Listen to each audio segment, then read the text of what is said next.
Big boss హౌస్‌లో ఉన్నప్పుడు యష్మికి నిఖిల్ అంటే చాలా ఇష్టం. అందరితో చెప్పేది నిఖిల్ హస్బెండ్ మెటీరియల్ చాలా బాగా చూసుకుంటాడు. నీట్‌గా కేర్ చేస్తాడు. అండ్ ప్రతి ఒక్క అమ్మాయి కోరుకునేది ఇలాంటి అబ్బాయినే అని అందరితో చెప్పేది.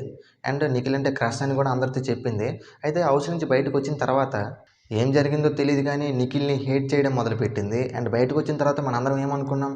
నిఖిల్‌కి సపోర్ట్ చేస్తది అని అనుకున్నాం. కాకపోతే పృథ్వీకి సపోర్ట్ చేసింది. ఇంకా యష్మి, నిఖిల్ కంప్లీట్‌గా విడిపోయినట్టే. ఒకరితో ఒకరికి సంబంధం ఉండదు అని అనుకున్నాం. కాకపోతే నిన్న ఈటీవీ వాడు ఒక ప్రోమో రిలీజ్ చేశాడు. ఆ ప్రోమోలో ఏముందంటే ఈటీవీ వాడు న్యూ ఇయర్‌కి ఒక ఈవెంట్ కండక్ట్ చేస్తాడు. అందులో వీళ్ళిద్దరూ జంటగా వస్తారు.